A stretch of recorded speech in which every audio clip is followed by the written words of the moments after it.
parle d'un temps que les moins de 50 ans ne peuvent pas connaître. L'INRA en ce temps-là n'avait pas de big data, ni de sonde moléculaire, pas de bioinformatique, plateforme au débit, ni prévision génomique.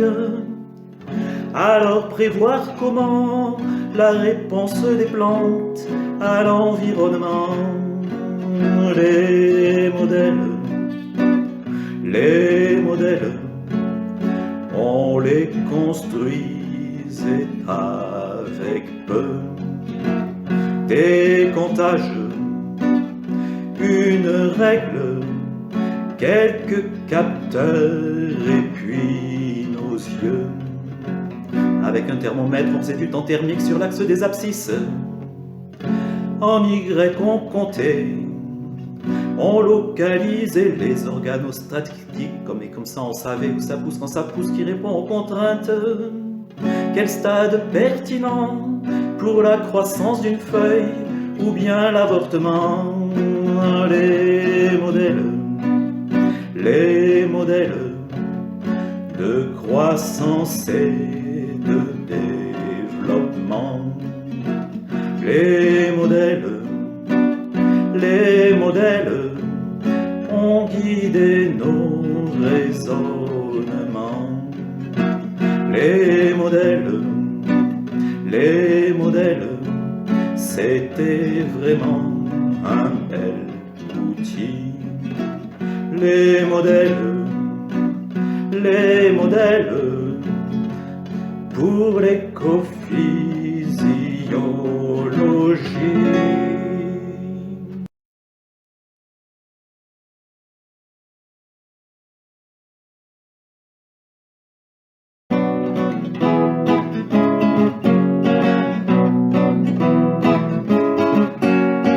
Les soies, elles poussent sur chaque fleur de maïs.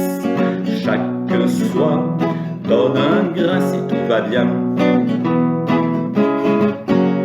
Les soies, elles craignent le manque d'eau dans la plante. Elles poussent moins puis elles s'arrêtent un peu trop tôt. C'est ça qui explique le nombre de grains en stress hydrique. C'est lié au progrès génétique du rendement. Oh, les soies, comme leur rôle est immense pour faire du grain. Et c'est leur ordre d'émergence qui explique l'allure de l'épi. Et quel est donc le processus qui pilote tout ça? C'est le carbone selon la bibliocarbone, qu'avance sans sucre au niveau des ovaires le carbone, puis un signal qui fait que ça apporte carbone. Mais si tu regardes où ça se passe en premier,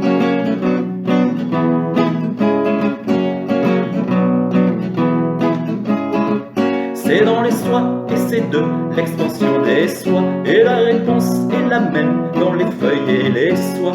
C'est l'hydraulique qui pilote les feuilles et les soies. Et le carbone ne vient qu'après.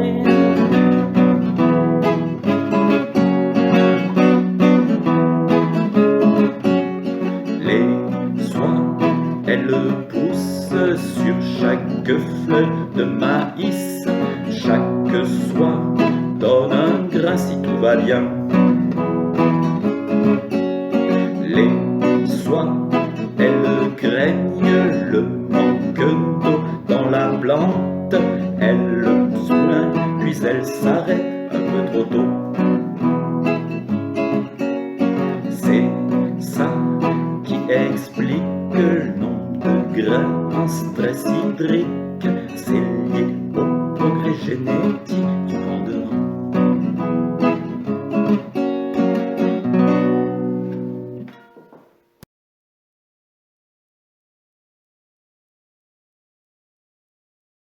Les amis, on doit étudier le stress thermique chez le blé. Y a-t-il un stade sensibilité adaptée. La méiose, on peut la voir dans les anthères quand leur longueur fait le millimètre. Dernière ligule du bras-mètre. Première méiose, la méiose, la méiose, je veux la voir et la dater. La méiose, sur chaque dalle, chaque épillet, pour chacune des fleurs, quelle que soit sa position, on pourra savoir si elle est chaud ou non à la méiose. Tenant compte des décalages de chaque fleur, on calcule l'âge, le taux d'avortement est bien lié à la méiose. Au moment du pic de chaleur, qu'il soit précoce ou retardé, les fleurs qui trinquent sont juste à l'heure de la méiose. La méiose, à chaque instant, je sais où elle est.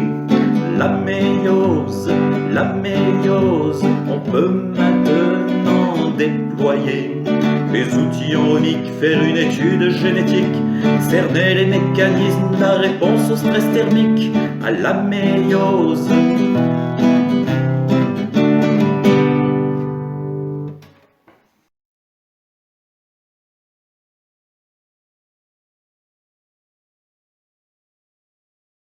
Myriam m'a dit, avant de nous quitter, lègue un petit message, un sermon vite fait.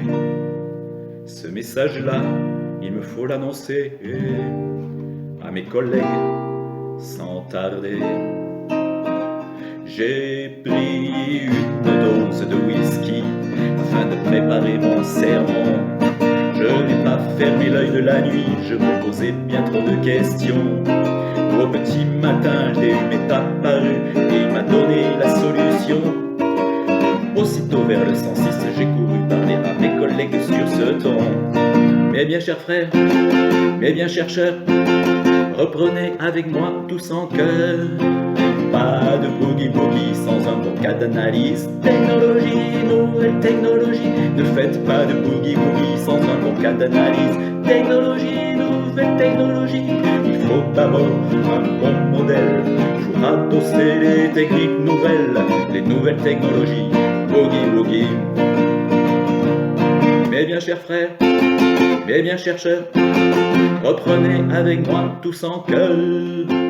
Pas de boogie-boogie sans un bon cas d'analyse. Technologie, nouvelle technologie. Ne faites pas de boogie-boogie sans un bon cas d'analyse. Technologie, nouvelle technologie. N'abandonnez pas l'écophysiologie. Au contraire, couplez-la aux nouveaux outils des nouvelles technologies.